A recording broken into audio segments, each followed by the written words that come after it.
Arratsaldeon, ongi etorri guztioi, 2020ko Euskadi Literatura Sari banaketa honetara.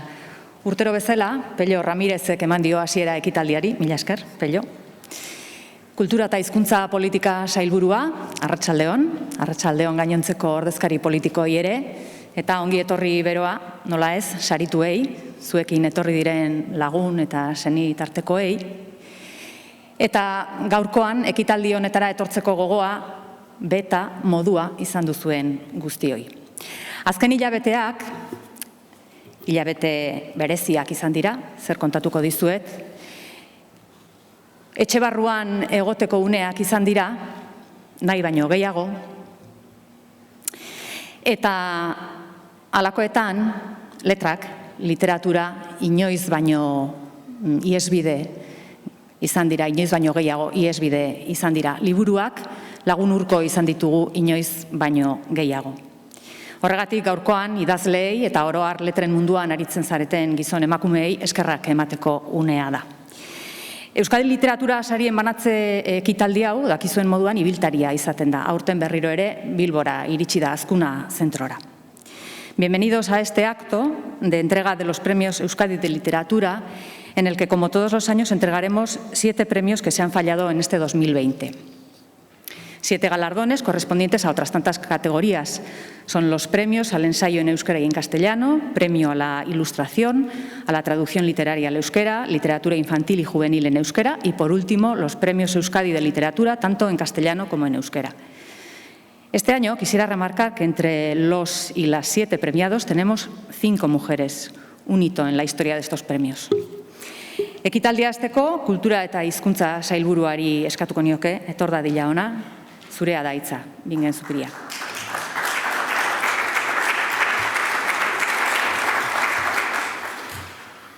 Arratsaldeon, jaun Andreok, eta eskerrik asko gaur hemen gurekin izateagatik muga guztien gainetik. Eta ongi etorri berezia gure aitorpenarekin batera, Carmele Jaio, Aixa de la Cruz, Iñigo Astiz, Idoia Santa Maria, Miren Asiain, Uxua Alberdi eta Borja Barrage. Zorionak guztioi. Lehenengo eta behin Urkullu lehendakariaren agurra dakarkizuet. Hemen izan behar zuen, baina gaur arratsalderako erakundeen arteko bilera deitu du, LABI izeneko batzordearena, COVID gaitzaren inguruan hartu beharreko neurrien jarraipena egiteko eta ezin da horregatik gaur izan gurekin. Baina bere agurra ekartzen dizuet eta bere eskerrik beroena. Hemos tenido la duda de si debíamos mantener la celebración de este acto, habida cuenta de la delicada situación sanitaria que vivimos y de las restricciones que las instituciones hemos impuesto para hacer frente a la misma. Pero pensamos que la convivencia con el virus, a la que nos vamos a ver sometidos y obligados durante algunos meses, nos pide también vivir con cierta normalidad y nos invita a hacerlo de forma segura, de manera que sean compatibles, por un lado, el mantenimiento de las normas de seguridad básicas para evitar los contagios y, por otro, el desarrollo de algunas actividades sociales como este acto cultural. En Euskadi hemos entendido que se puede practicar la cultura de forma segura y es lo que hemos intentado hacer con muchas dificultades desde el pasado día 1 de junio de forma modulada, continuada y sostenida. Espero dut gai izango garela kultura jarduera hauek zabalik mantentzeko, ariketa osasun sistemak COVID gaixotasunari neurria hartu arte. Bitartean, lanean jarraituko dugu, kulturgintza eta kultura jarduerak sustatzen osasun neurri guztiak zainduz.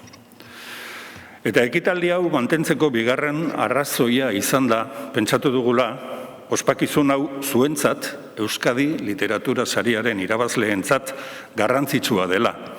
Eta ekitaldia bera, sariaren zati bat dela. Zuen obraren zabalkunderako lagungarri izan daitekeelako. Beraz, eta zuekiko begirunez, mantendu egin behar genuela erabaki genuen. COVID pandemiaren urte hau oso aldi berezia izan da. Gauza asko ipini ditu egoera honek hankaz gora. Denbora luzea pasa behar izan dugu eta pasarazi digu etxe barnean. Sasoi berezia izan da gure ohituretarako. Eta kasu askotan, baztertuta genituen ohiturak berreskuratu ditugu. Hauen artean, irakurzaletasunarena, jende askorentzat. El confinamiento nos ha recordado lo importante que es tener libros a mano. Lo necesario que puede resultar la posibilidad de ir a una biblioteca, una librería o acceder a un portal digital. La importancia de tener creadores que nos ofrezcan sus obras, así como editoriales que las editen y distribuidores que las coloquen en los puntos de venta. También la importancia de que librerías y bibliotecas existan y de que estén abiertas para que en ellas podamos hojear y adquirir libros. También es importante la existencia de portales digitales en los que podamos acceder a esas creaciones literarias en soportes electrónicos, en nuestro caso, por ejemplo, e-liburutegia. Eta une egokia da baita ere kontuan hartzeko obra hauek izan digitalean edo izan paperean sortzaile eta autoreak dituztela. Idazle eta ilustratzaileak, editoreak, argitaratzaileak eta egile eskubideak. Sorkuntza ez da gratis. Ez du hutsaren truke izan behar. Eta egile eskubideak ditu. Eta eskubide horiek defenditu, bermatu, onartu, zaindu eta ordaindu egin behar ditugu. Creo que estos premios Euskadi de Literatura son una buena oportunidad para recordar cuestiones como la importancia de la creación o la de los derechos intelectuales y el de la responsabilidad que todos, instituciones, industrias y audiencia en general, tenemos en su respeto y defensa. Es también una buena oportunidad para recordar la importancia que la edición, la afición, la educación o el gusto por la lectura pueden tener en nuestras vidas. La lengua y la lectura, la capacidad de comprensión y concentración, el disfrute, el conocimiento, la evasión, la reflexión o el espíritu crítico son consecuencias o experiencias que se derivan del ejercicio de la lectura y nos ayudan a sentirnos mejor con los demás y mejor con nosotros mismos. Eginkizun horretan, zer esana dugu denok, erakundeek, zaleek, irakurleek, hezitzaileek, irakurzaletasuna bultzatzen duten elkarteek, idazleek eta literaturaren eta sorkuntzaren sistema osoak. Gure eginkizunak, egitekoak, konpromisoak eta egin beharrekoak gogorarazteko aukera on bat dira Euskadi literatura sariok. Aurten, maskara baten atzean egingo ditugunak, baina nahi nuke urtebete barru 25. edizioa egiten dugunean beste egoera batean egitea. Eskerrik asko.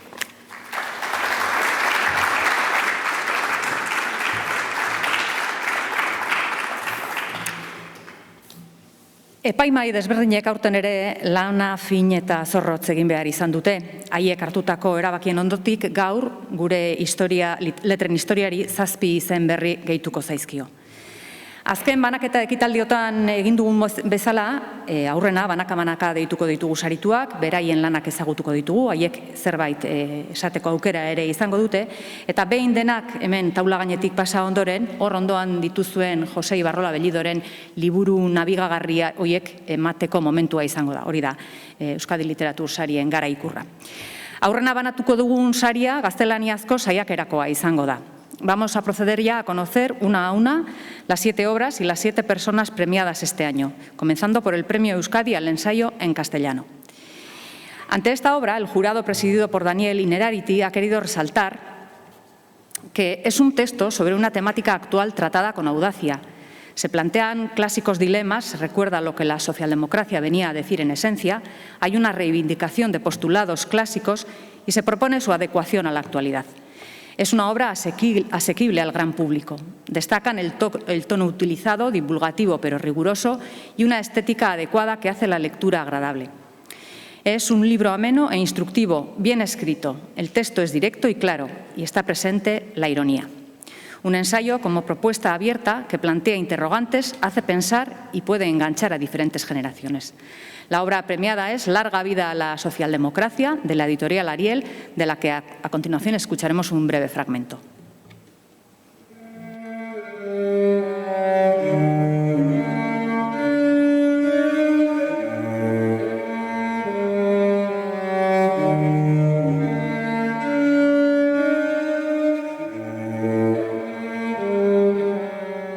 El auge del populismo, mayoritariamente de derechas, es el acontecimiento político más destacado en la Europa del siglo XXI. Con su apoyo a los partidos tradicionales de centro-derecha, ha dado el golpe de gracia a la socialdemocracia en muchos países. Los sistemas de partidos de la mayoría de los estados europeos se han transformado desplazándose hacia la derecha. ¿Por qué? Ese desplazamiento hacia la derecha y hacia el populismo ha dejado a muchos partidos socialdemócratas sin espacio. Hoy la agenda política está dominada por un discurso antiinternacionalista, nativista, antiinmigración y, en algunos casos, xenófobo. Ese discurso populista apela a muchas de las preocupaciones del electorado tradicional de la socialdemocracia, pero sin ella. Este libro defiende la necesidad de actualizar la agenda socialdemócrata mediante la adopción de políticas que promuevan su valor nuclear, la igualdad. Más concretamente defiende un igualitarismo político que no se limite a corregir las desigualdades, sino que evite que éstas surjan en primer lugar.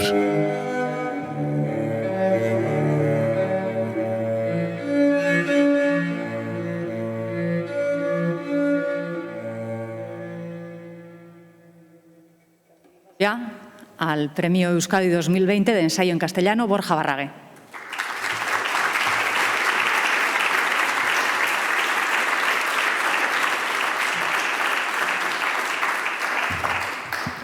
Buenas tardes.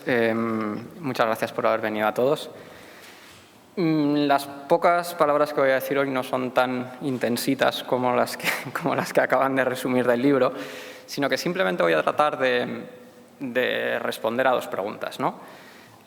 Casi todos, o yo creo que todos los que somos premiados hoy, hemos sido en algún momento de nuestras vidas lectores y seguramente lectores voraces, ¿no? Que en algún momento también se han hecho dos preguntas.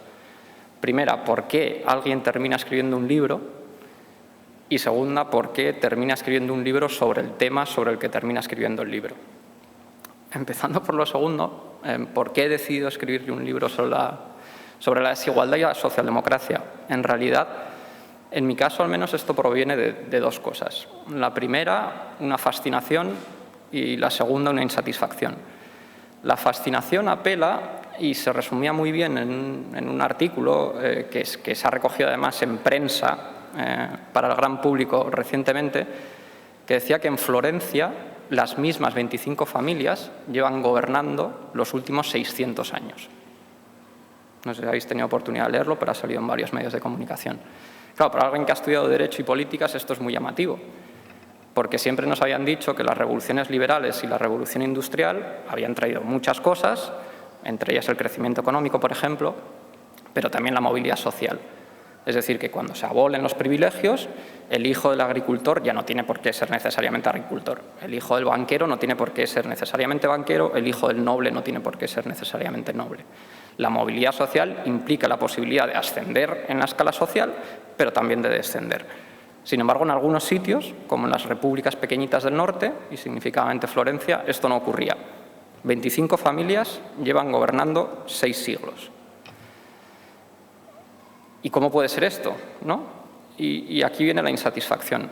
No sé si habéis tenido la oportunidad de ver el documental de Bobby Kennedy en Netflix, pero para aquellos que lo hayáis visto, sabéis que Bobby Kennedy era la gran esperanza blanca del Partido Demócrata, de un Partido Demócrata situado básicamente a la izquierda del Partido Demócrata de Estados Unidos, ¿no? Algo así, algo muy parecido a la socialdemocracia europea. Era una persona con profundas preocupaciones por la pobreza, por la migración, en definitiva por la situación de las personas que menos oportunidades tienen en una sociedad, ¿no? Sin embargo, si veis el documental, hay un momento en el que Bobby Kennedy dice literalmente que deberíamos acabar con el bienestar, welfare en inglés. Dice que eso solo genera la posibilidad de que la gente no se gane la vida por sí misma y entre en una especie de círculo de dependencia del estado del bienestar.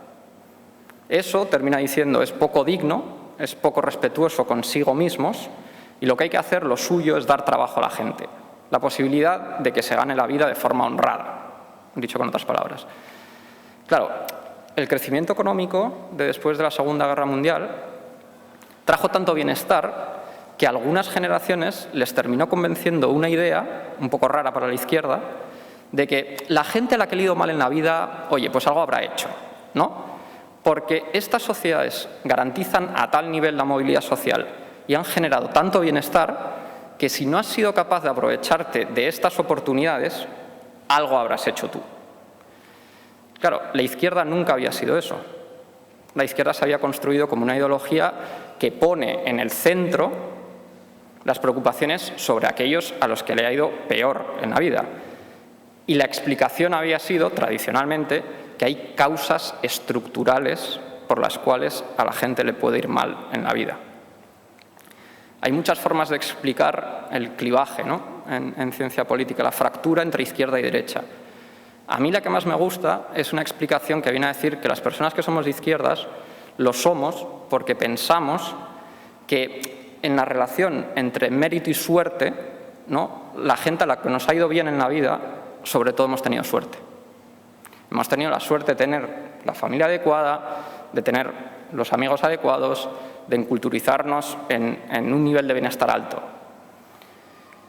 Una noción de la justicia social como la que abraza la socialdemocracia en los años que van del 45 al 80 aproximadamente y que refleja perfectamente Bobby Kennedy cuando dice debemos acabar con el bienestar, es una fuente de profunda insatisfacción para las personas de izquierdas. ¿Y por qué, en primer lugar, ¿no? que esta sería la pregunta por la que tenía que haber empezado, ¿Y por qué alguien decide escribir un libro en algún momento, con independencia relativa de cuál sea el tema sobre el que termina escribiendo?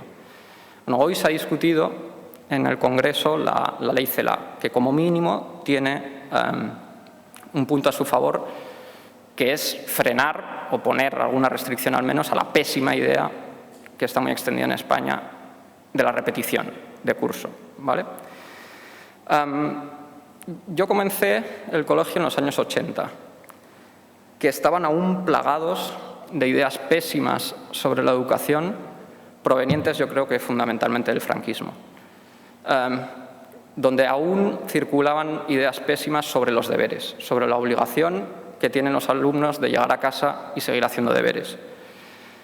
Sin embargo, en esos años en los que estas ideas eran moneda de cambio habitual, yo en mi casa hacía los deberes tirando la canasta. No penséis que vivía en una casa enorme, sino que mi padre había tenido a bien colocar una canasta.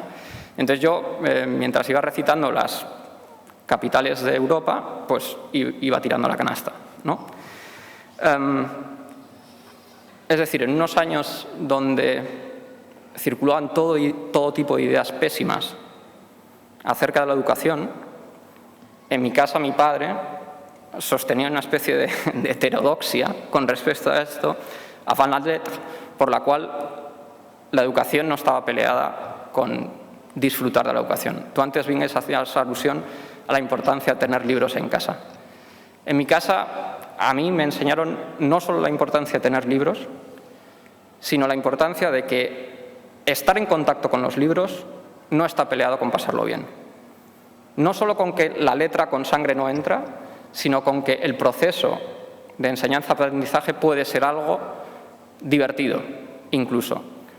Así que si tuviera que decirlo brevemente, y ya termino con esto, el motivo principal por el que yo estoy aquí hoy y por el que he escrito un libro es por las ideas profundamente heterodoxas, pero profundamente correctas, que sostenía mi padre en los 80 sobre la educación, sobre la cultura y sobre la importancia de tener libros en casa, pero que esos libros no están peleados con pasarlo bien y no están peleados con el disfrute y con el convencimiento de que la cultura no está peleada con pasar buenos ratos.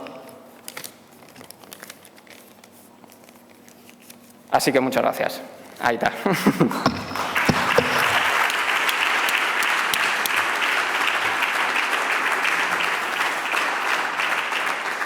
Mila esker, Borja, zorionak. Eta gatozen orain euskarazko saiakera sariarekin. Mitxelko Uranga buru izan duen epaimaiak honako merituak ikusi ditu sari hau emateko orduan. Emakumeen eta zehazki emakume publikoen, bertsolarien unibertsaltasun ezaren inguruko hausnarketa egiten du lanak. Eremu publikoa maskulinizatuta dago, gizonek okupatuta, ordezkatuta, pentsatuta, bideratuta eta antolatuta. Genero identitatea da oraindik ere gizarte guztiak banatzen dituen elementu nagusia eta giza harreman gehienen oinarria. Hala ere, bertsolaritzatik haratago doa lana, mugatze mekanismoak unibertsalak dira, mundua eta garaiak zeharkatzen dituzte. Idazleak hitzen balioa zaintzen du lan honetan ere. Testigantzen ordenak, aipuen aukeraketak errazten du lanaren irakurketa. Atal batek hurrengora zaramatza, amaierako berdintasunezko bertsolaritza bizigarriaren alde topa lagunok esaldi arte. Lan saritua Susa argitaletxearen kontrako eztarritik liburua da, eta oraintxe ikusi eta entzungo dugu lan mamitsu honen zati bat.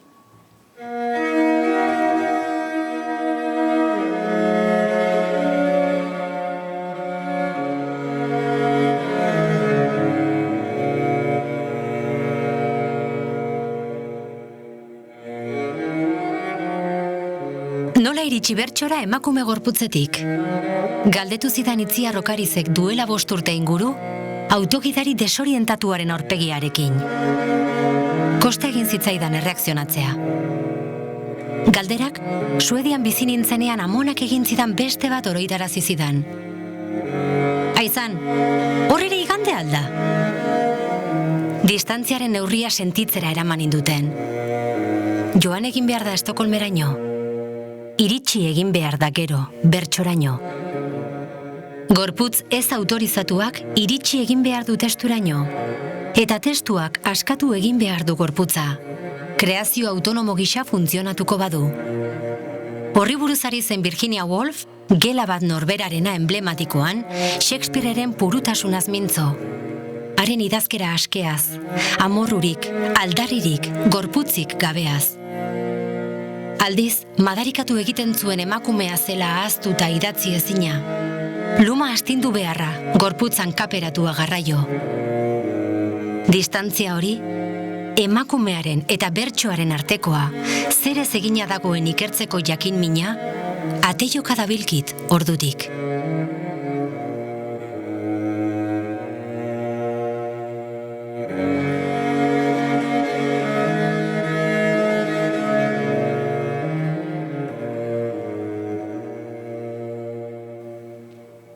Eta 2020ko Euskadi saiakera saria Uxue Alberdirentza da, nahi dezunean, Uxue.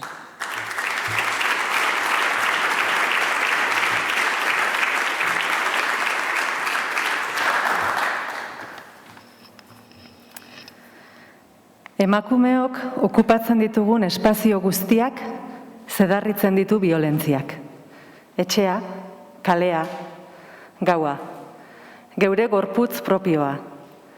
Emakumeon mugimenduak, ahotsa eta imaginazioa ere, biolentziaz kimatzen dira.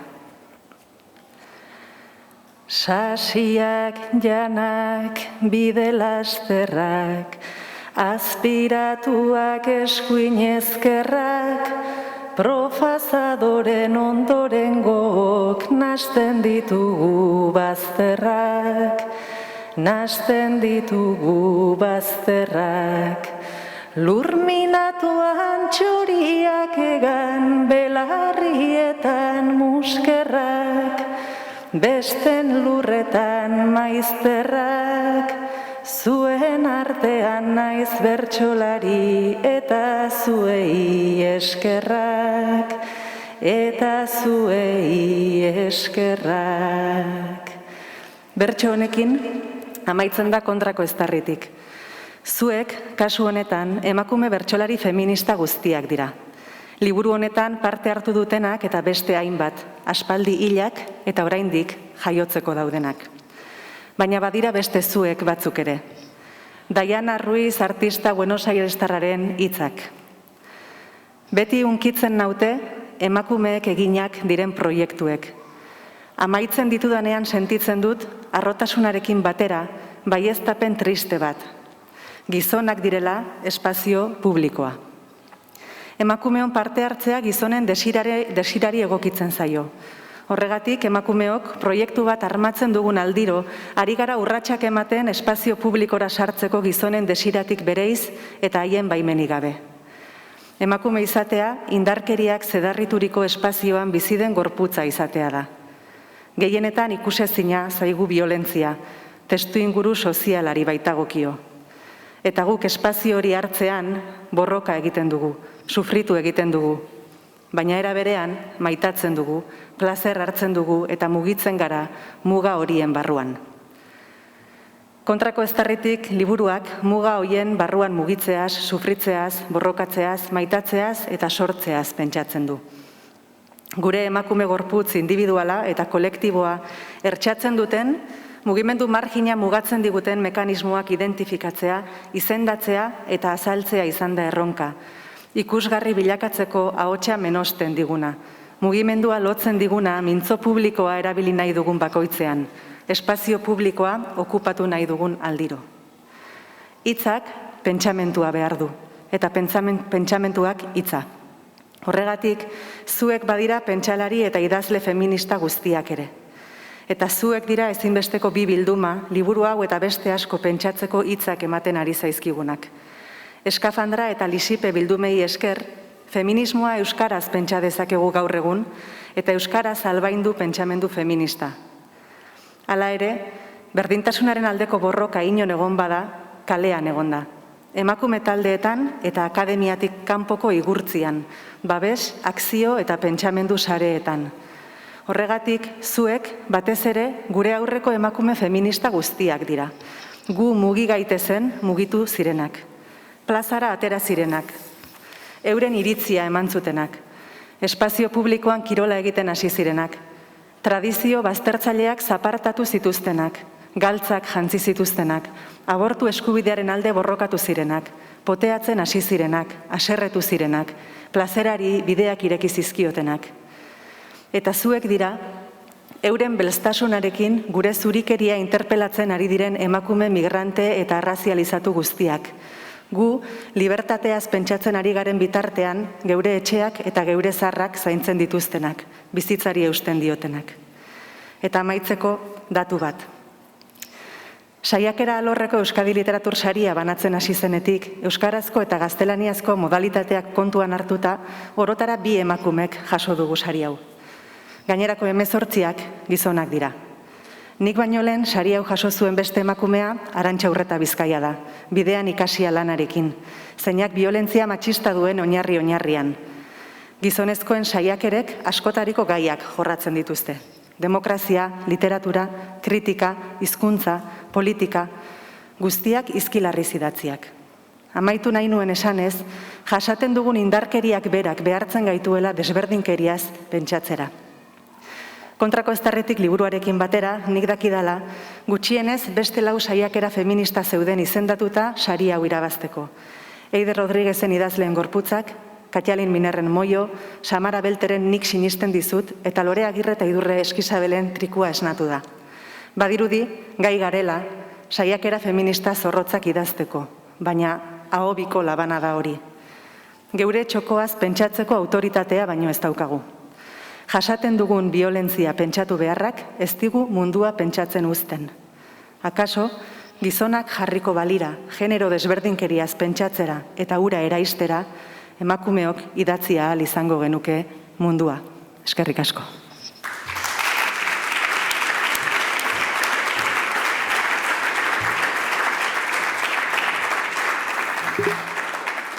Zorionak usue, mila esker.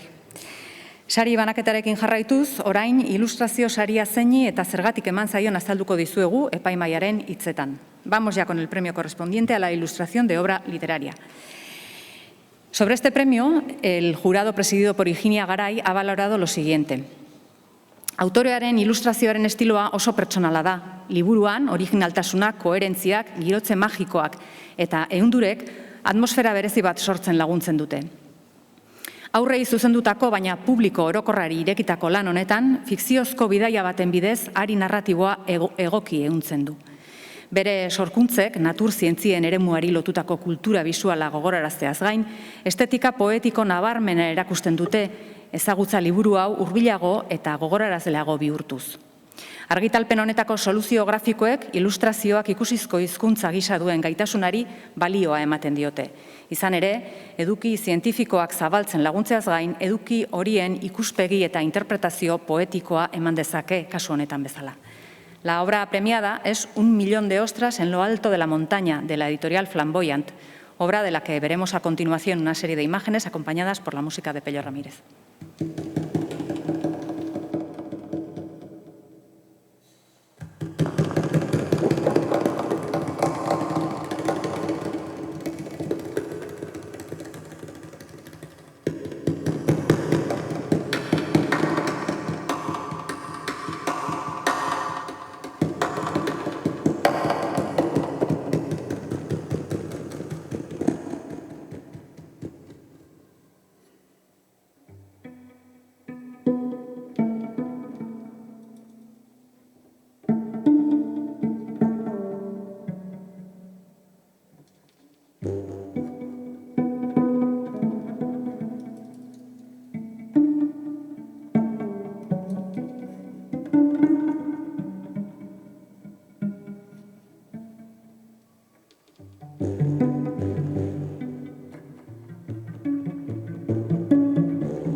Miren Asiain da, 2008ko Euskadi Ilustrazio Saria.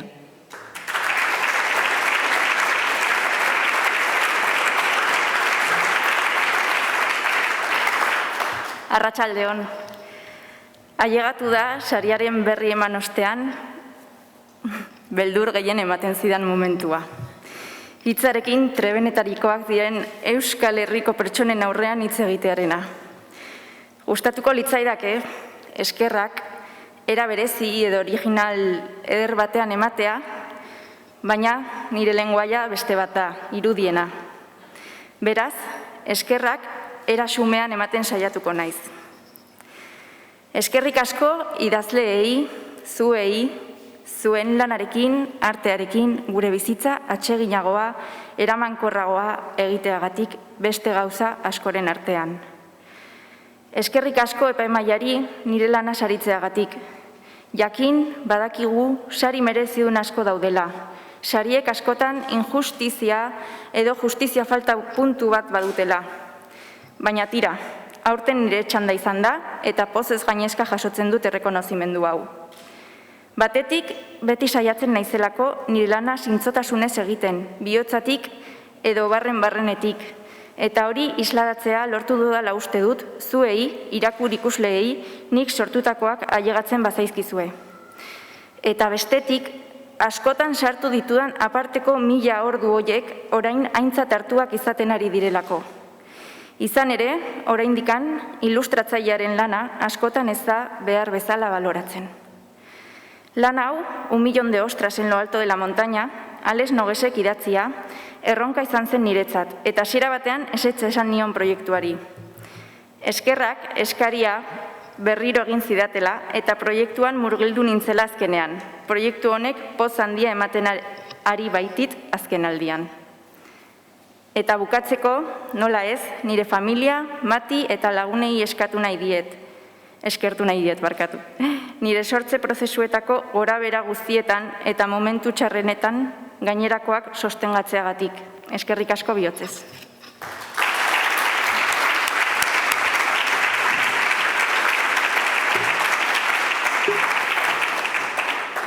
Zorionak Miren Asiain. Eta ondoren banatuko dugun Euskadi Saria literatura itzulpenari dagokiona izango da. Isabel Etxeberria buru izan duten epaimaikideek, besteak beste, hauxe azpimarratu nahi izan dute lan honi dagokionean. Bachmanek idatzi zuenez, aldibereko izenburuak erakutsi nahi du, itzulpena ezinezkoa dela egiatan. Pertsona batek ezin duela benetan itzuli beste batek pentsatzen eta sentitzen duena. Bere ipuinetako batean ere esaten du Nadia, ipuin horretako pertsonaia nagusia, ez zela gai esaldi hura beste hizkuntza batera itzultzeko. Ustez, bazekizkien hitz bakoitzaren esanahia eta erabilera, baina ez zekien zer ez zegoen egina benetan esaldi hura. Itzultzailea ezinezkoa egiten tematu da. Bachmanen prosa alemanez irakurri duenak, badaki ez dela irakurlearentzat erraza, euskarazko itzulpenean, epaimaiaren ustez, ondo ezagutzen dira alemanezko historietako gizon eta emakumeak, eta itzultzaileak harturiko erabaki batzuen ausardiari zor zaio, hain zuzen, Ingeborg Bachmanen istorio bakoitzean ezarritako tonua euskarazko irakurleari helaraztea lortu izana. 2008ko euskarazko literatura itzulpen saria, Erein eta Igela argitaletxeen Ingeborg Bachmanen aldibereko liburuari egokitu zaio. Goazen entzutera apur bat.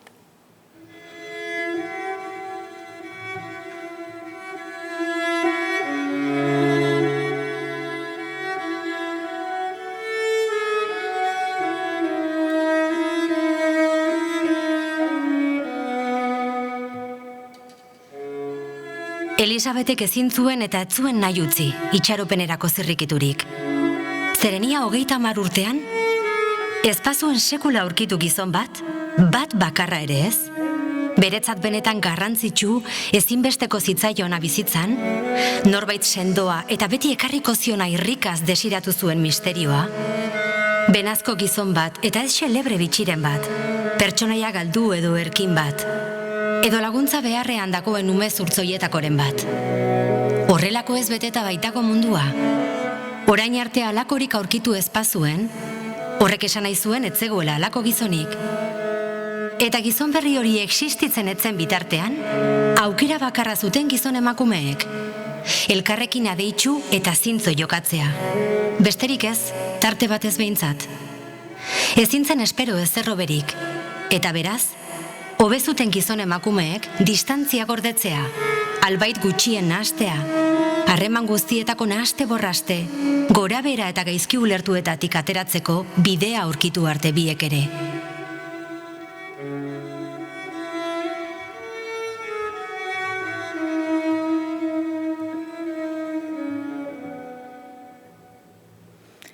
Nahi duzunean, etorri geurera 2008ko Euskadi Itzulpen Saria, Idoia Santa Maria.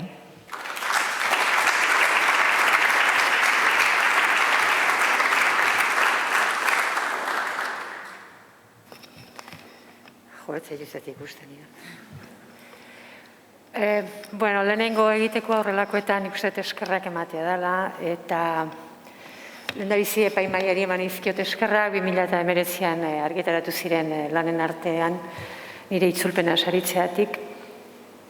Bigarrenik itzulpen prozesuan ondo-ondoan izan ditudan zuzentzaile eman edizkiet eskerrak, Juan Garziari, Maialen Berasategiri eta Xabier Olarrari. Haien zuzenketa, gomendio, iruzkin eta aupadarik gabe emaitza beste balitzateke seguru. Eta itzultzaileo gainera, ia definizioz, sortzaileen itzal izaten gera, eta zuzentzaileek txokoare ilunagoan egoten dira zuzentzaileak. Eta uste dut, haien lana benetan eskertzekoa dela eta aitortu egin behar dela, asko dugulako, profesional oso onak dabiltza lan horretan, eta denok ikasi beharko genduke benetan haien lanetik. Beñat Sarasolari ere eskerrak eman nahi dizkiot, nik aldiberekoren itzulpena prestatzen ari nintzela, eta prestatzeko eredu literario bilanen bilela, eman zizkidan gomendio beti zur eta oso pertinenteengatik. Eluiarreko nire lankidei ere eskerrak eman nahi dizkiet, batez ere itzultzaile eta zuzentzaile taldeari. Haiekin egin ditudan azken 20 urteetan zorroztu baitut lapitza gero nolabait literaturari ere heldu ahal izateko. Eta azkenik noski etxekoei nire itzulpen prozesu guztietan izaten ditudan obsesio fase eta krisialdiak pazientzia santuaz jasateagatik egia. Egia esan eretzat privilegio izugarria izan da Bachmanen mundura eta bide batez erdialdeko Europara bidaia bat egitea, eta egunero nire Eluiarreko lana Usurbiletik atera eta arratsaldero Bienara edo Klagenfurtera joateko aukera izatea. Egia da Bachman Austriarra izanik Europako hiri askotan bizi izan zen, eta urteri gehienak Erroman eman zituen, eta askotan galdetu zioten ea zergatik bizi zen Erroman bere historio gehienak, guztiak Austrian eta gehienak Bienan gertatzen baldin baziren. Eta berak erantzuten zuen, bere Erromako langelan sartu ezin pronto Bienan zegoela. Eta Bienan ondo zegoela hain zuzen ere Erroman bizi zelako. Distantzia hori gabe berak ezin zuelako idatzi. Nik ere sinatuko nituzke izauek egia esan, baina ni nintzen Erroman bizi, ni Donostian bizi nintzen, eta konformatzen nintzen arratsaldero Usurbildik Bienara edo Klagenfurtera joatearekin. Eta gau erdian gero ia errauskine bat banintz bezala korrika bueltatzen nintzen etxera, gero hurrengo egunean berriz Garaiz iristeko Usurbilera. Egia esan oso gauza ederra da beste hizkuntza batean bizitzea, tarteka, orduka bada ere. Eta beste hizkuntza batzu, beste hitz batzuekin, beste leku batzuetara joateko aukera izatea. Egia esan, nire ustez, askatasun hori ez da dirutan ordaintzen. Askotan esaten dugu horrelakoetan eta horrelako ekitaldietan, izpide izaten da beti xede hizkuntza, itzulpengintzaz ari gerala. Eta kasu honetan gurean euskera. Eta nik gaurkoan jatorrizko hizkuntzaren aldarria egin nahiko nuke. Egia esan bezala oso gauza ederra da beste hizkuntza batekin, beste hitz batzuekin, beste nonbaitera joateko aukera izatea, eta konturatzea beste hitz horiekin zure ahotsa ere aldatu egiten dela. Privilegio handia da alde horretatik literatura itzultzen dugun ona, eta halako batean, lanean ari zeranean, konturatzea, ordura arte ulertu etzen duen jabardura bat, batean ondo ulertzea, ironia puntu bat ordura arte igual ulertu etzen duena ulertzea, usain bati derrepente izena jartzea, edo bienan bizizarela sinistea. Gauza, benetan, nire ustez, esan bezala hori ez dago, askatasun hori ez dago dirutan ordaintzerik. Bestetik, esan nahiko nuke bukatzeko egin nahi dut Angel Lertxundiren aipu bat irakurri nahi dut. Angel Lertxundik idatzi zuen 2019an itzuli zuzu begiak saiakera, nire ustez 2019an argitaratutako lanik ederrenetako bat, eta euskal itzulpengintzaz eta euskal itzultzailez sekula egindan edo inok eginduen gorazarrerik handiena. Kuriosoa da, baino gorazarre hori ez du itzultzaile batek egin, sortzaile batek baizik. Eta aipu ekarri nahi dut onera, iruditu zitzaidalako hemen gaur ere sortzaile eta itzultzaileak elkartu garelako, eta iruditu zitzaidan egokia zela. Hauxe da aipua. Artearen alorra da gaur sorkuntzaren eta itzulpengintzaren habitat bere-berea. Estetika da, bere zehatz malguan libre, bi zereginon auspoa. Euskal literatura askatu eginda historian zehar bizi izandako morrontza ezagunetatik. Fedearen transmisore, euskararen bultzagile, ideologiaren zerbitzari, didaktikaren ispilu. Eta gaur egun literatura autorreferente batez mintza gaitezke.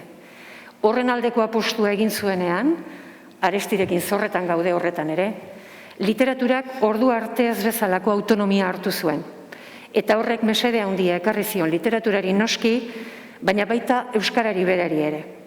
Baina sakoneran egin zion mesede, mintzo guztiek bat egiten duten muinean, hizkuntzaren ahalmen estetikoan. Estetikak biltzen du, izara batek bezala, Benjaminek poetikotasuna deitzen zuena. Eta aldian behin horrelakorik sentitzeko gauza baldin bagara, euskarazko sorkuntza lan eta itzulpenekin, ez dibitzetan gu. Geuk aukeratutako lanean ari gara, eta beti negarra jotzen ibiltzea ez da atsegina. Lan ondo eginaren arrotasuna erakustea ez da pekatu. Errepublika literarioaren proiekzioak uste duguna baino askoz ere mugatuagoa du eremua. Den horretarako da, ez du indar apartekorik, ez da bere lanabesaren, hizkuntzaren, sozializazioan ere. Kalitate literarioan, eta horrek hiztunengan sor dezaken autoestimuaren zelaian, markatu beharko genuke literaturaren eremua. Beren hizkuntzaren baitatik sortutako perlak, eta beren hizkuntzaren baitara ekarritakoak dira, hiztunentzat altxor preziatuenak. Ni bat nator guztizitziokin, hau da aipua, uste dut kalitate literarioa bilatu behar dugula, kausta ala kosta, eta gainera uste dut Bachmann ere bat letorkela erabat Lertxundiren hitzokin. Izan ere, Bachmannek bere lehendabiziko 2 poema liburuak argitaratu zituenean, sekulako arrakasta izan zuen, mundu germanofonoko ia sari guztiak irabazi zituen, kritika ikaragarri honak izan zituen, eta erabaki zuen, momentu batetik aurrera, poema gehiagorik, poesia gehiagorik ez argitaratzea. Eta galdetu zioten, ea zergatik egin zuen hori, halako arrakasta lortu ondoren. Eta berak esan zuen, utzi ziola poesia idazteari, une batetik aurrera konturatu zelako gai zela poemak idazteko, baina ez zuela poemak idazteko benetako bulkadarik sentitzen. Eta ez zuela berriz poemarik idatzeko, harik eta berriz ere benetako bulkadarik sentitu arte. Zeren beretzat, eta hala esaten zuen berak, arriskurik gabe idaztea, baliorik gabeko literatura batekin aseguruz kontratu bat sinatzea zen. Beraz, zorionekoa gu, irakurleok, poesia idazteari utzi zionean, besteak beste aldi bereko bezalako ipuinak idatzi zituelako. Beraz, eskerrik asko guztioi, eta eskerrik asko bereziki Ingeborg Bachmanni.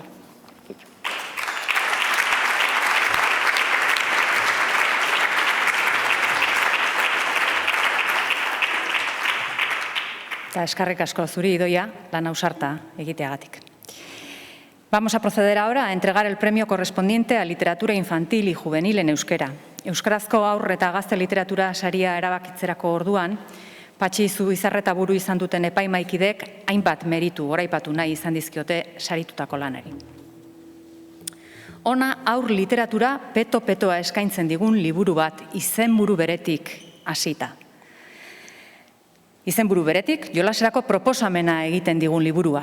Estilo argi eta zuzenean idatzitako 11 poema laburrek harridurez eta ezustez beteko gaituzte umore dotorez, tarteka baita beltzez ere eta makarrez ere. Eta batzuetan irribarrea eta beste batzuetan barre algara eragingo digute. Poemategi transgresore hau edizio zaindu dotorean dator gainera, aurrek eta aurr izan ginenok merezi dugun bezala, maite mutuberriaren marrazkien indar eta konplizitate estetikoa apartaz lagunduta. Ona, aur literatura peto-petoa eta bizipoza norbera ez dadin izan hain zintzo, hainon. Lansaritua Elkar argitaletxeak ateratako joemak eta polasak da, gozatu irudiekin eta musikarekin noski.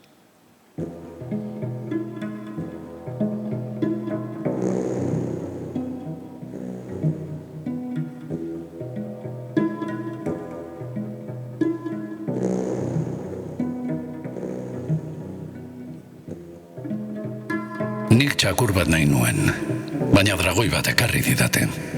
Ta nik noski txakur deitu dut. Txakur bainatzeko esan dit aitak, baina ez du bitan esan, ze txakurrek aita entzun eta nian. Txakur eskolara eramateko esan dit amonak, baina ez du bitan esan, ze txakurrek amona entzun eta nian. Txakurro eratzeko esan dit osabak, baina ez du bitan esan, ze txakurrek osaba entzun eta nian. Txakur zigortzeko esan dit arrebak, baina ez du bitan esan, ze txakurrek arreba entzun eta nian. Txakurrek alde egindu azkenean, baina ez leiotik egan, txakur lodiegi baitago, hainbeste nian eta nian. Orain hamster bat daukat.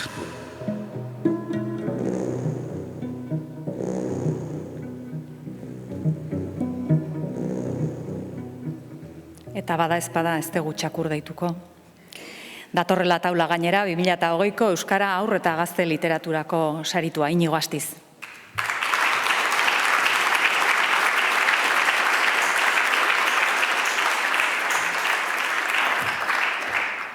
Atxaldeon, Gabon, nire improvisatzea gustatzen zait, baina gaur ekarri dut prest, uste dut ulertuko duzuela zergatik.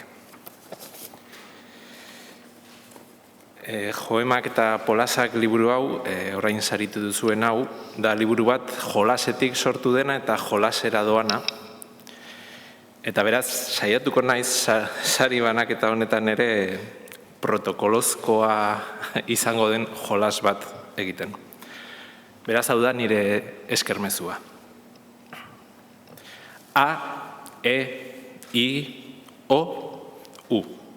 Lehenik letra guztiekin esan beharreko zerbaitekin hasiko naiz. Eta da, sari hau, nik behintzat, A, E, I, O, U, jasotzen dudala Maite Mutuberria ilustratzaile eta lagunarekin batera. Sari hau, badelako arena ere, naiz eta aitortza eta dirua, kasu honetan nik soilik jasoko dudan. Eta beraz, lehenik horixe, letra guztiekin, Maite, mil esker eta zorionak zuri ere. Orain pixka bat zailago. E, I, O, U. Bigarrenik, poesieri buruzko gogoete bet euskadi seriek kontu serioe direleko. Borgesek bado itzeldi bet oso polite deitzen dene ke es le poesie. Eta Borgesek berten eseten du poeme on betek ez duele deskubritzen zerbait ez ezegune eta berrie. Beizik ete gogoretzen duele begenekien beine ez dute genuen zerbait. Nik ere uste dut hori dele poeme on beten eginkizune. Ete pozik nengoke seritu duzuen liburu honekin irekurleei, hitzekin joleste zer den gogor erezi begenie. I-O-U. Irugirrinik koronavirusu. Virus honikin irori diro moskorok. Oto ikusi dugu zoin don binitoko ogio. Oto noloko prikoriototon bizidon kultur munduo. Bokolok folto bolitzoizkigu bozolo bizi goro. I-O-U. Utu usti dut, momentuo iritsi dulu, ousortizon, oto horri fronto ogiteko. Mosodoz. O-U. Lougorrun. Nire grazia itendiate txorra dauen. Lougorrun. Our utu guztu luturuturu du. Oru bututuk. Utu bustutuk, sourtzulu uskuldunok buur dugu ukusgurrutusuno. U. Busgurrun utuzkunuk, mulu uskur burruzuru, uskudu zuru gutuk. Mulu uskur, urubuku urtudun upui yuru, mulu uskur ulkur urgutulutxuru, utumulu uskur bungun zupuru kultur sulburu, utu nuru ururtu urkuzlu, puyur puruz, surutu guztuk, mulu uskur.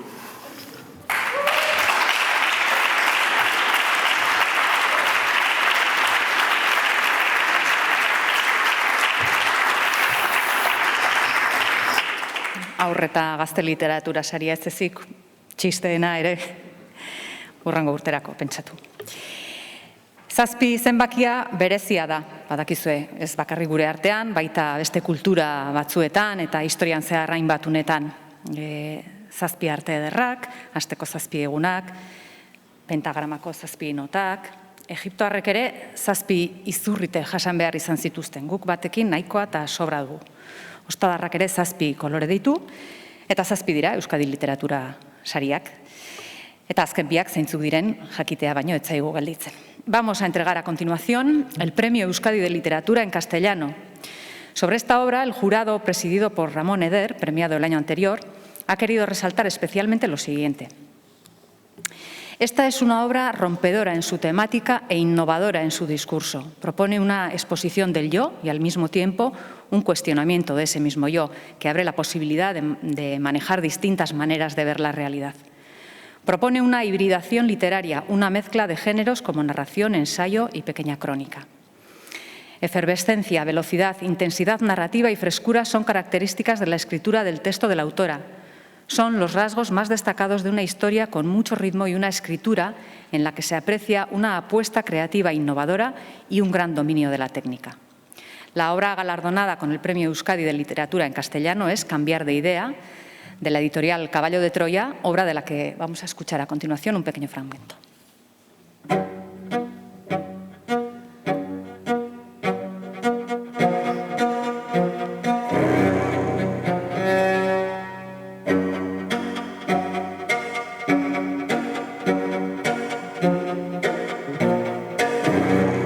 He olvidado el cuerpo de Carla, pero no voy a olvidar el de Zuriñe. El cuerpo de Zuriñe es más cuerpo que el cuerpo de Carla, porque los cuerpos están para romperse. Eso es lo que pienso mientras se levanta el camisón de hospital que la cubre y me muestra las cicatrices serias, las que aún le supuran a cada lado de la pelvis. Me pide que mire, y yo miro con toda la furia de la que soy capaz, sin la distancia del fotógrafo de guerra, sin la disociación del neurótico o de la gallina que corre descabezada, sin interferencias teóricas, sin Laura Mulvey apostillando que la mirada es poder, con la única voluntad de fundirme en la imagen y en la carne, en las marcas de la cadera, en los muslos amoratados que asoman de la escayola, cosidos de eczemas y manchas. Memorizo la piel blanca y floja del vientre y el pubis de rasurado preoperatorio, tan distinto del rasurado estético. Y cuando ya no puedo inhibir el pestañeo, porque los párpados me duelen de cansancio, cuando cierro los ojos y al abrirlos me reencuentro con el camisón, sé que esta es la primera vez que una mujer se me desnuda y voy a conservar los detalles.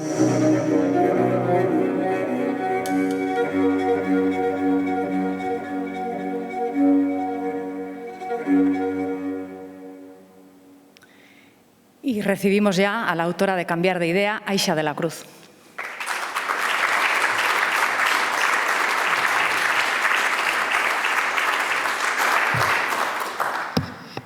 Muchas gracias, eskerrik asko. Siempre hace ilusión recoger un premio, pero mucho más cuando nos lo dan en casa. Y además cuando se comparte nómina con autores tan importantes que, bueno, por lo menos forman parte de mi canon personal, como son Jon Bilbao, Eider Rodríguez, Sarrión Andía. Creo que he hecho un ejercicio parecido al de Uxue, porque antes de venir aquí estuve revisando la nómina histórica de autores y me di cuenta de dos cosas. Por un lado de eso, de que parte de mi canon personal como escritora y como lectora está recogido en el histórico del Premio Euskadi, y por otro lado de que las ausencias también son muy visibles. Yo he hecho el cálculo para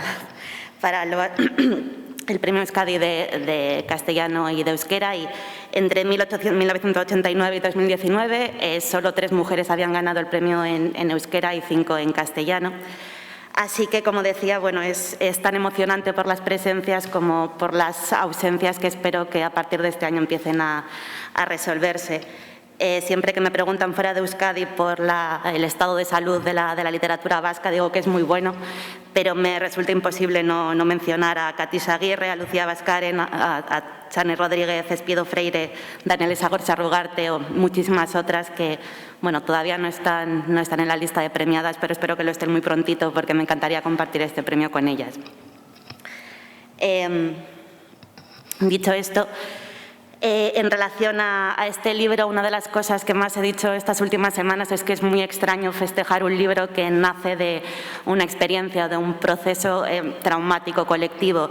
De alguna manera, este es el libro que escribí para canalizar la rabia que venía acumulando en el año 2017, después de escuchar muchísimos, decenas de testimonios de mujeres cercanas y queridas que no solo habían sido agredidas sexualmente, sino que hasta el año 2017 no se habían dado cuenta de que lo habían sido, ¿no? Porque tuvimos que hacer este cambio entre no es no, a empezar a replantearnos que solo sí es sí, y con este cambio que parece tan sencillo, de pronto muchos traumas que habían sido ocultados, silenciados, no reconocidos, empezaron a asomar. Y bueno, la verdad es que, como digo en el libro, a mí no me violó nadie, he tenido esa suerte. Pero sí que sé bastante y he estado pensando mucho últimamente sobre la locura, ¿no? Antes a las mujeres cuando denunciaban sus agresiones y no encajaban dentro del esquema típico de un callejón oscuro con resistencia activa y tal, se les tildaba de locas o se dudaba de su experiencia, y la verdad es que nos han llamado locas históricamente, ha sido la psiquiatría ha sido una forma de control social para las mujeres, y he estado pensando mucho en esto últimamente y me he dado cuenta de que algo muy importante que aprendí con Cambiar de idea es precisamente el valor que tiene el testimonio y la poquita falta que nos hace ir a terapia cuando nos tenemos entre nosotras. Yo empecé a escribir Cambiar de idea porque no tenía dinero para ir al terapeuta y estaba enferma, tenía problemas de salud mental, y me di cuenta de que me puse a escribir y esta escritura terapéutica se volvió una novela política. Esto no es casual porque al final los males que azotan a las mujeres siempre tienen causas sociales y políticas, por mucho que la psiquiatría institucional nos quiera decir lo contrario. Y por tanto, una cosa que querría compartir con vosotras y con la que me gustaría quedarme es que este libro libro a mí me enseñó la importancia del testimonio, de compartir testimonios entre nosotras, de prescindir de la figura del terapeuta, que siempre reproduce un poco las asimetrías de poder que ya nos encontramos en el resto de ámbitos de nuestra experiencia. Y bueno, eso, que para curarnos, para cuidarnos, muchas veces solo hace falta eso, conversar entre supervivientes, entre iguales, y que me gustaría que este libro siempre siga invitando a hacerlo, que sigamos charlando, que sigamos curándonos entre nosotras. Y bueno, eso sería todo. Y por supuesto dar las gracias, no puedo, me pasaría una hora mencionando todos los nombres, pero dar las gracias a las mujeres que me compartieron su experiencia y que hicieron que este libro fuera posible. Muchísimas gracias a todas por permitirme hacerme mayor a través de la escritura y por haber hecho que este libro sea posible. Mila esker.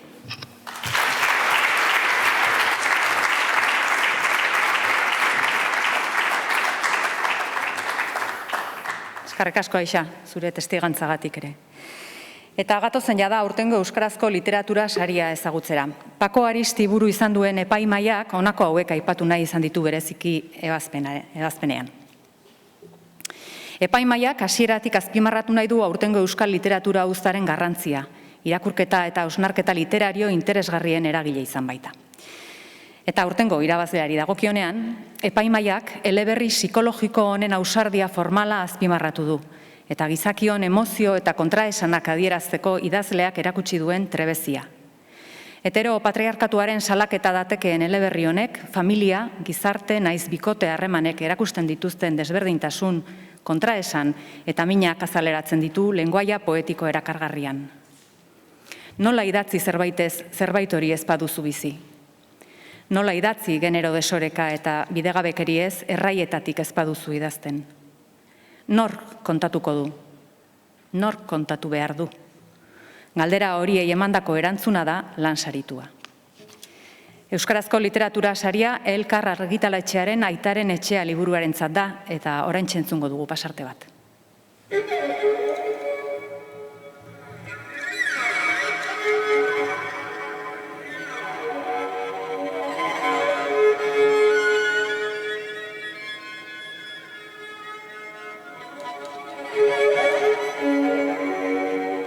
Isilek dago.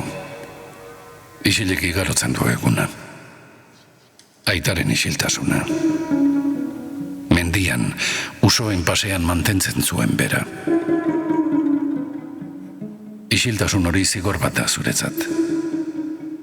Zure aita gutxitan begiratzen dizu begietara, eta egiten duenean galdera bera ikusten diozu begiradan. Bilaketa egun madarikatu hartan egintzizun bera. Begiratu duzu hortik? Ziur ondo begiratu duzula? Eta errudun sentitzen zara. Errudun, gizon baten moduan lanik ez egiteagatik. Goldar bat izateagatik. Zure arrebarekin itoitzen abestia kantatzea gustatzeagatik. Libek beti izan dituen potroak ez izateagatik. Noiz behinka zuen begiradak urutzatzen direnean, saiesterik lortzen ez duzunean, erretako paper pusketak bezala lurrerantz polikidoa zen partikulak ikusten dituzu oraindik. Zure gizontasuna da, birrinduta.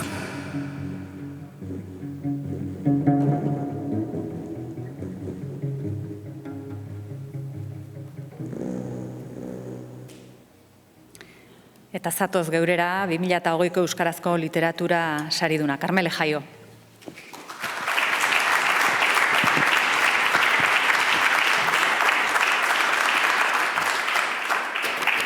Arratsaldeon guztioi. Etorriko gabe egiteran entorren, baina uste dut ezin izango dela. Eskerrik asko lehenik eta behin epaimahaiari eta zorionak saritu guztiei.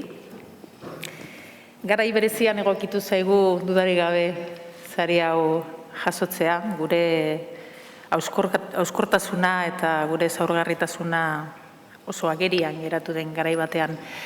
Eta gizartean ere tentzioa areagotzen den garai batean edo une batean. Askok pentsatu dezake ez dela garairik egokiena literaturari heltzeko, literatura saritzeko, nik esango nuke inoiz baino gehiago behar dugula orain. krisi garaietan askotan indartu egiten baitira diskurso batzuk, onartzen dituztenak bakarrik erantzun batzuk, ez bai edo ez, zuri edo beltz, nirekin edo nire kontra. Eta literaturak honen aurrean erakusten digu bizitza ez dela logika horretan sartzen. Logika horren barruan sartzen ez dela. Literaturak bere zehaztasunaren bitartez munduaren konplexutasuna erakusten digu. Kunderak esaten zuen bezala, novela batek erakusten dizu mundua zuk uste baino komplikatuagoa dela. Literaturak ematen digu baita ere, une honetan dosi handietan behar dugun zerbait, bestearen zapatak jantzi eta mundua handik nola ikusten den sentitzeko eta ulertzeko aukera. Empatiarako tresna ezin hobea da beraz. Eta konturatzeko baita ere, nondik ari zaren begiratzen, mundua guztiz ezberdina ikusi dezakezula. Literaturak zintiarazten digu baita ere, ez gaudela bakarrik munduan. Denon artean zerbait osatzen dugula edo zerbaiten parte garela. Eta gaur, inoiz baino gehiago, onelako egoera batean, sentimendu kolektibo hori behar dugu. Arazo globaletatik ez baitago beste modurik, modu kolektiboan ateratzea baino. Askotan, ansiedadez, presaz, ibiltzen gara gizarte honetan erantzunen bila. Eta askotan nik uste itzututa ibiltzen garera, erantzun horien bila. Eta literaturak erakusten digu, edo literaturaren bitartez ikasten dugu, batzuetan erantzunak bilatu beharrean, benetan behar duguna galdera berriak egitea dela. Ezin dugu ahaztu ere, herri baten memoria, bere literaturan, bere kulturan geratzen dela. Literatura herri batek, gizarte batek, hurrengo belaunaldiari, uzten dien garai bateko testigantza ere badela. Rafael Berriok abesten zuen, el arte es largo, la vida es corta. Gu hilko gara, baina ze utziko diogo hurrengo belaunaldikoei espada gure kultura, espada gure hizkuntza, espada gure kezken, posen, gure galderen, gure ideien testigantza bat. Baina gaur bereziki eskerrak emateko eguna da, eta hori egingo dut orain. Eskerrak lehenik eta behin irakurleirik gabe ez du zentzurik gure lanak. Esan behar dut liburu honekin inoiz baino babes handiagoa sentitu dela irakurleengandik. Berezik eskertu nahi diet, novela honen bitartez mundua beste leku batetik edo ikustea edo gerturatu diren, ikustera gerturatu direla, aitortu didaten gizonei.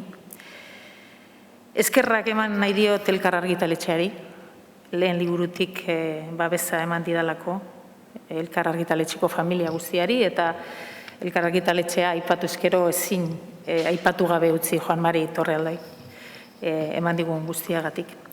Eskerrak egunero aitaren etxea, guztion etxea bihurtzeko saiakeran lanean ibiltzen diren guztiei, bereziki feminismoaren bitartez, feminismoarekin gizarte hau eraldatzeko ahalegina egiten duten guztiei. Eskerrak eman behar dizkiet Emakundeko nire lankide guztiei eta bereziki Izaskun Landaidari, bere lanean hainbeste sinesteagatik. Eskerrak ere gure aurretik idatzi duten emakume guztiei, bidea ireki digutelako, eta noski etxekoi, Trikuri, noski, nire gela propioa, idazteko gela propioa babesten laguntzeagatik, nire seme-alabei, Libe eta Juleni, noski. Eta jaso dudan sari honekin postu diren guztiei. Badago pertsona bat bereziki postu dena, eta berari eskaini nahi diot gaurko saria, nire ama da. Eta eskaini nahi diot saria, bera bezala, une honetan, pandemia garaian, gaizki eta bakardadean eta beldurrarekin egoera igarotzen ari diren adineko pertsona guztiei, beraiei eskaini diet saria. Bizitza laburra da, artea luzea, esaten zuen Rafa Berriok.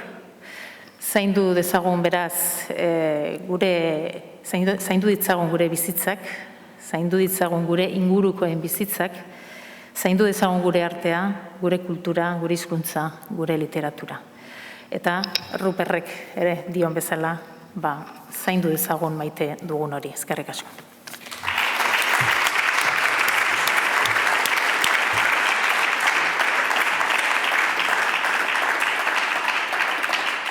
Zorionak, Carmele, mila esker. Y en este momento le voy a pedir al consejero de Cultura y Política Lingüística que se acerque aquí al estrado para hacer entrega de los libros navegables de José Ibarrola Bellido y iremos llamando uno a uno a los premiados y iréis recogiendo de manos del consejero de Cultura el premio. Venga, comenzamos. Premio Euskadi de ensayo para Borja Barrague.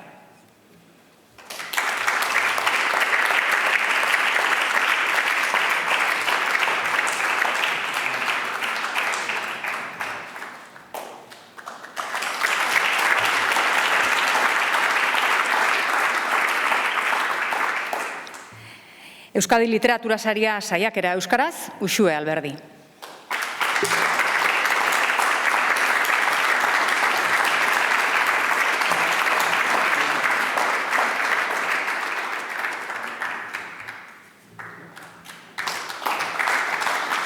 Literatura lanaren ilustrazio Euskadi Saria, Miren Asien.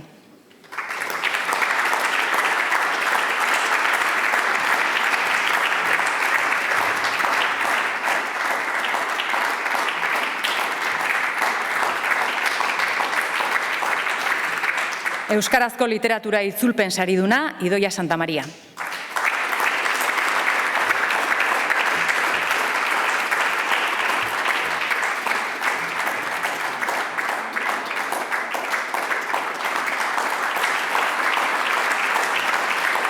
Euskarazko haur eta gazte literatura sariaren irabazlea, Inigo Astiz.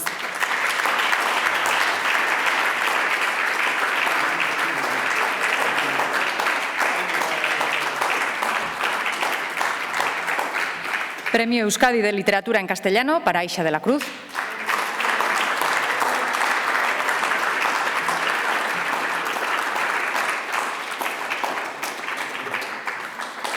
Eta 2020ko Euskarazko Literatura sariduna, Carmele Jaio.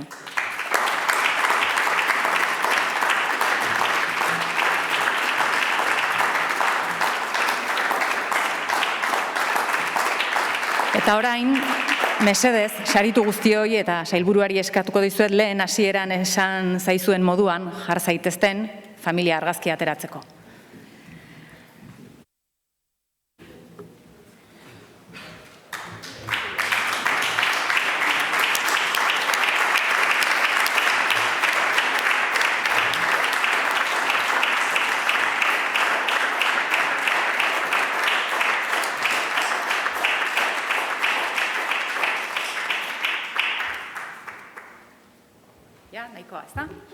Osongi, publi zaitezte zuen tokietara, ekitaldia berehala amaituko dugu. Gure aldetik, hauxe izan da 2020ko Euskadi sariek eman dutena. Zorionak berriro ere sarituei, eta agur bero bat urruntasunetik Euskadin idazteko grina, gogoa eta sasoia eusten diezuen guztioi. Euskadi sari banaketa hau, aspaldiko lagunekin egoteko hitzordua izaten da, aspaldiko ezagunekin behintzat. Literaturaz, liburuez, bizitzaz hitz egiteko unea. Bostekoa ematekoa, besarka da eta muxua.